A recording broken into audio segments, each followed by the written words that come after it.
Okay. Okay. Property analysis. Brian, what do you have for us? So today we're going over a 14-unit apartment building in Castro Valley. I'm sorry, San Leandro, not Castro Valley. The two are really close to each other. Now, if you could show the before picture and the after picture, you can kind of see how this is a property that's undergone a significant amount of renovations. In fact, you can see just the exterior facade has been changed up and modernized. And then in addition to that, you have a lot of the interior units that have been modernized. And as a subsequent result of that, you have a very close to market rents for all of the units. In fact, when I was looking at the loss to lease, it was a very minor loss to lease of like less than 4%.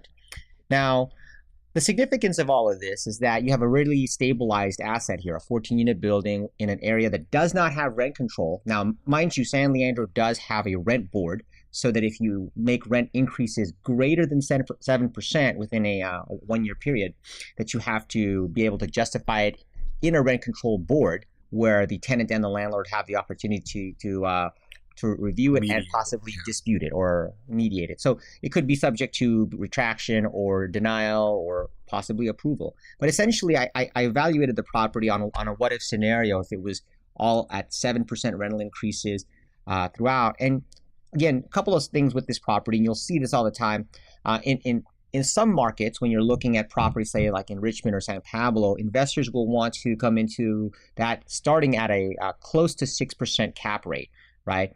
It's harder to achieve that now in Richmond because of the rent control that's there, or more importantly, once you get to a starting 5 or 6 cap rate, to be able to see the escalation year after year, where you're approaching 7 and 8 and 9 and 10%.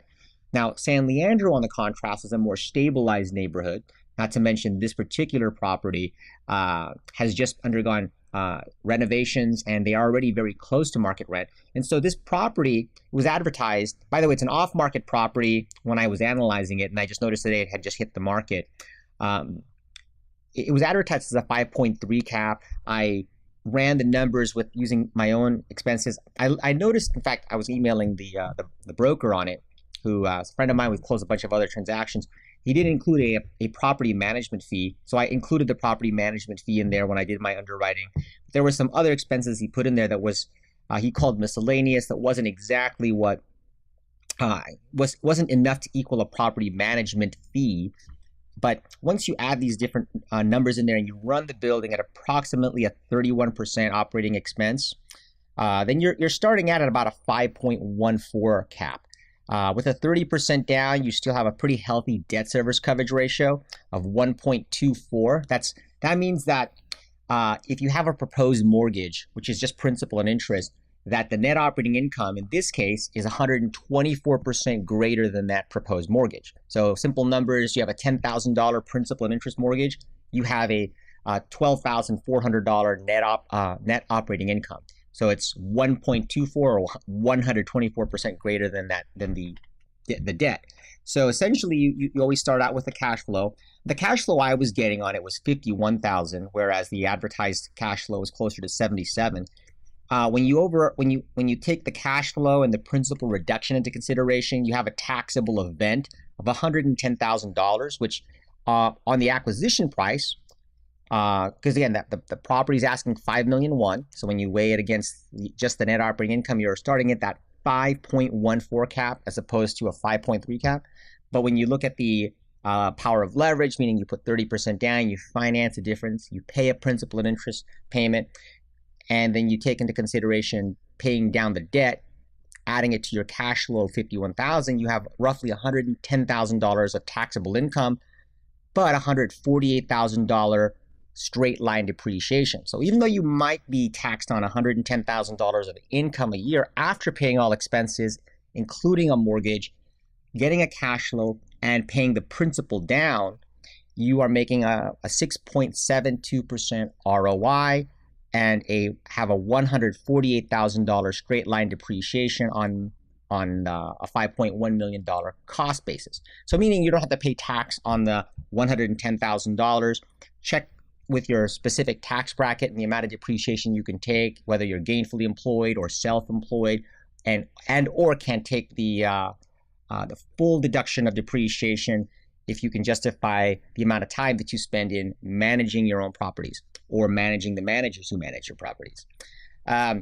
So looking at it overall, I like the property. It's a good investment. It's very stable. It's been modernized. That means that you have a pretty good honeymoon period while you're going in there. Even though we're underwriting all of this with a capital improvement reserve of roughly $3,500 a year. So, for example, in 3 years, you will have gotten roughly a little over $10,000 and so forth in reserved money for big capital improvements like a new roof, as opposed to the fact, whereas this particular property wouldn't necessarily have it, having undergone extensive renovations. And then as you track the property overall, you're not seeing the humongous increases in capital or in cap rate.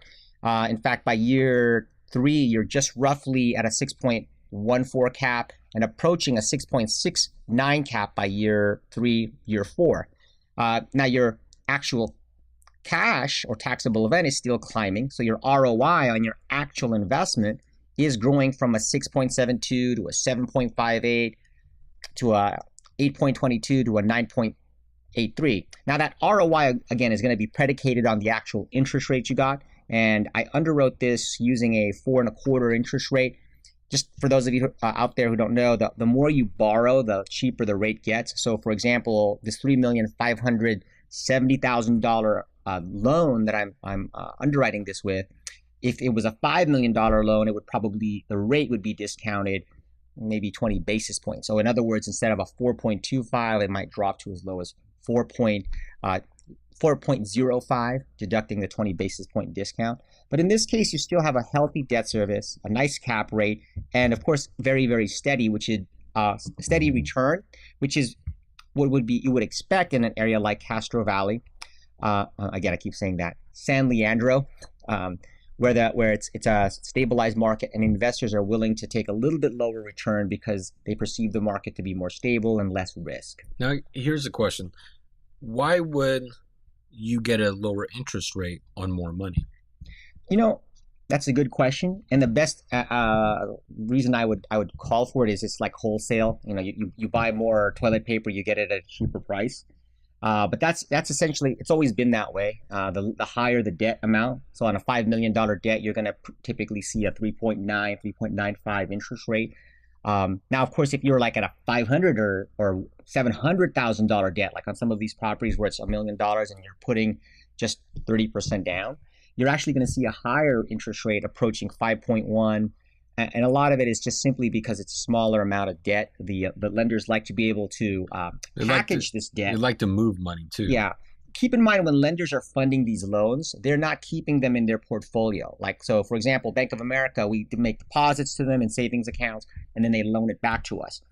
Bank of America and institutions that hold savings or other mortgage bankers that have just a warehouse line, when they fund these loans on their warehouse lines or fund these loans from people's deposits, they want to immediately package this debt and sell it on Wall Street in what they call, CMBS or commercial mortgage-backed securities. So, you go out there and you buy stock on Wall Street in, say, Apple.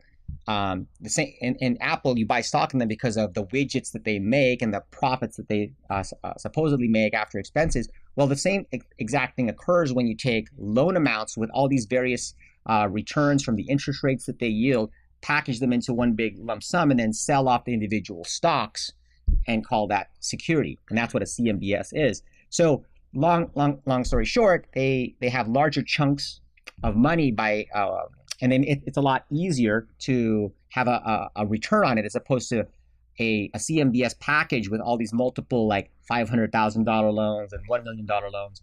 When they're packaging this debt and they put two $5 million loans together or three $5 million loans together to make a $15 million CMBS, then it's a lot easier to track that return. And a lot of times those individuals who can borrow that much money are typically going to have better credit and have a lower likelihood to default. And so therefore the risk is lower and the interest rate's lower. Yeah, and people should also shop around these commercial loans too, because there are some lenders out there that will provide discounts simply for going on autopay. That too. So there's all kinds of different discounts that will occur. But yeah, that's the main reason why you'll see lower rates on higher debt. And so this is one of those properties. It's a $5.1 million asking price might be a little bit more room on the price, and a pretty, it's not a sexy high cap rate, but it's nice and steady, and it's pretty stable property. And there's also the possibility of condo converting it, but I don't think with the absorption rate in the individual housing market kind of slowing down, that would necessarily be a good We play. should actually do that for an upcoming episode, how we calculate and do an analysis on taking an apartment building and doing a condo conversion. Sure, if you want to hear me talk and talk and talk.